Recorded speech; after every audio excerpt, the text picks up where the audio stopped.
Ladies and gentlemen, hello and welcome to my YouTube channel, The School of Love. My name is Maria and I am helping people discover their inner potential for love towards oneself and towards the others.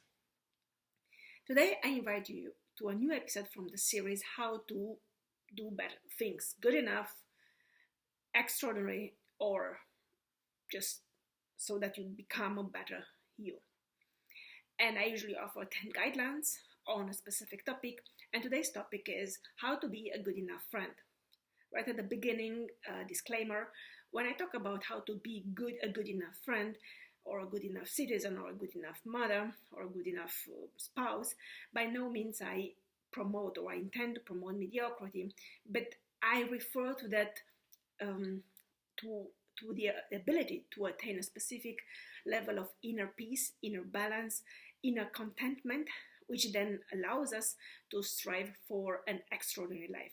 That is not to say that everybody needs to lead an extraordinary life, but it's important, very important in life, to achieve a sense of inner peace, a sense of inner balance, a sense of contentment rather than happiness, which in my opinion is highly overrated. So it is important to be at peace, at ease with oneself, which then allows introspection and this innate need for growth, which then develops organically. So let's get started. Number one, in order to be a good friend, you have to learn to be a good listener, empathetically, non-judgmentally, and in silence. Many people talk a lot about, many people listen in order to give an answer or give some advice without really stopping to ponder on the importance, on the necessity to just listen, to be there for the one who is sharing something without the need for a feedback. It's just about this connection we are all longing for, which then leads to a sense of belonging. And listening to someone mediates, conveys exactly this element of belonging, of acceptance, of I'm here with you, for you, and by you, whatever happens. And in that very moment, or in this very moment, I am here with you. Number two, connects to number one, learn to restrain from giving unsolicited advice. I am guilty of this one, very guilty. It comes from being a teacher, from being a fixer, from being someone who always tries to make everybody happy, and this leads more often than not to a lack of empathy, but not in a malevolent manner. I just want to help people out of their problems and misery. And I know on a rational level, I know this is not what most people want when they just talk about themselves. They just want connection. They want to be listened to. They want to relate to you. They want you to relate to them rather than the other way around. So refrain from giving unsolicited advice. Number three, learn to share joys and sorrows. This is a tough one. I am also guilty of it. It's difficult to share, so to make myself vulnerable and share with others my joys, when I feel happy, when I feel just elated, when I have this sense of awe. And it's the same difficult, actually less difficult, but it's still difficult to share my sorrows, to share my grief, to open myself up authentically. And this again comes from some rest of emotional unavailability from earlier on. But then again, in sharing, in opening ourselves up to those around us, we do not only share ourselves, we share a whole world which encompasses us as well. And in doing so, we open ourselves up to their joys, to their vulnerabilities, to their worlds. So it's important. But then again, number 4, we have to learn to set and enforce boundaries. Particularly for people like me, and I have the feeling there are many people like me. This is also kind of soothing, that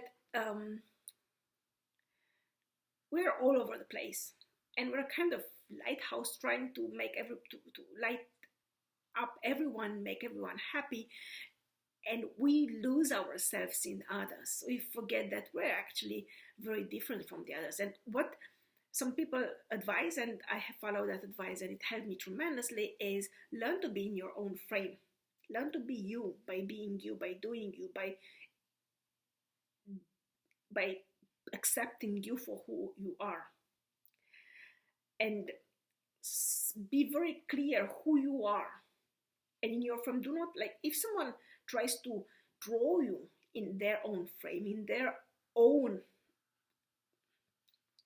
existence, it's not about resisting it, because then you can only as long resist as you are a kind of strong enough to resist it. But it's a kind of, you have to delineate yourself from the others. And this is life-saving. This is life-saving. This is energy-saving. Set boundaries. This is me. This is you. We spend some time together. We share some things. But then again, this is you and this is me. And then learn to enforce the boundaries and to set up consequences when the boundaries are crossed. At the beginning, soft, because people may just not notice that they're crossing your boundaries, but then increasingly strict, in a strict manner. And at some point, with some people, you'll see that enforcing boundaries and then showing consequences is not enough. So you will have probably to cut them off one way or another. I have another video on cutting people off from your life and what it means, and at some point probably I'll make a video on how to cut people off from your life. There is a right way, or a couple of right ways, and there are many wrong ways to cut people from your life. Number 5, learn to be honest. Even when it seems difficult, we all have this problem. We all have those friends who ask us impossible questions like, does this dress look good on me? And you think, no. But then you do not have the courage or the integrity or simply the heart to tell her, no, it looks horrible. And you say, oh, sure, if you like it, sure. Which is actually code word for no. And then she walks away with that dress and she wears it at some special occasion, and it's a disaster. She looks like a clown, and you feel guilty and you feel bad. What about learning to make people feel comfortable with being honest with them, with allowing you to be honest with them, and then showing that there is a benefit or more benefits in being honest with each other. Being honest doesn't imply to be impolite or rude or cruel. It simply implies to tell the truth in a manner which does not hurt that much. But being honest, telling the truth, or at least as Jordan Peterson repeatedly puts it, at least do not lie.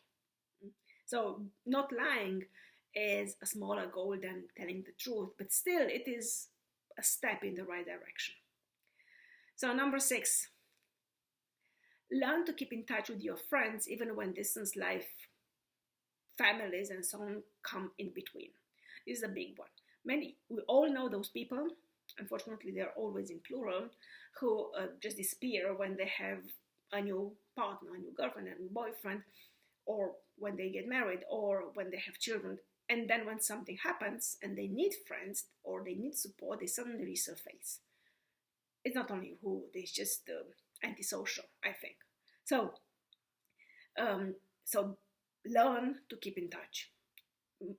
We are all busy. We all have our priorities. We all have our families. But We also have our friends who are there for us through thick and thin, who support us, who love us, and really we have to take care of them for those times when we need them, and more particularly for those times when they need us.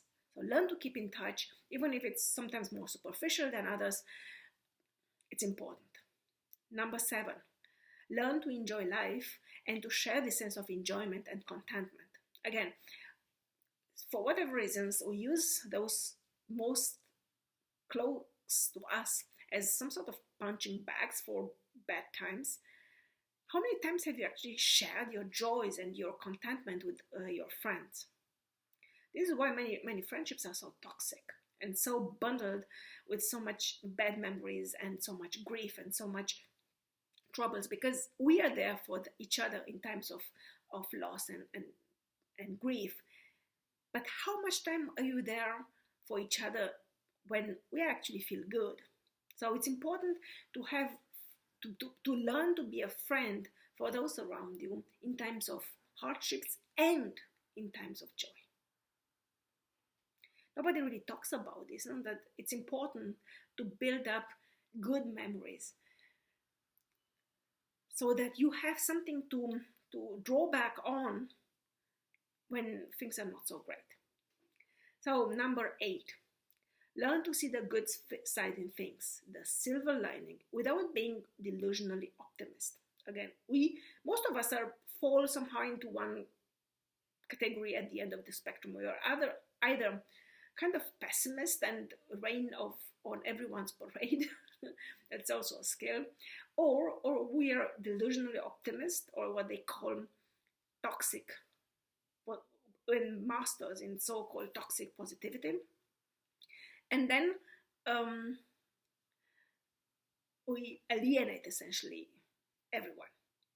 What's important is to find this balance and to be a realist, but at the same time to look for the good things, for the good sides in even in bad things, and without falling into what I said, toxic positivity. Number 9. This is not for everyone, for sure not for me, but still I mention it here. So learn to put someone else's needs ahead of your own sometimes, but do it cautiously and observe whether there is reciprocity. Yeah, so I'm without falling into codependence. The codependence is this need to always repair the others, fix their problems.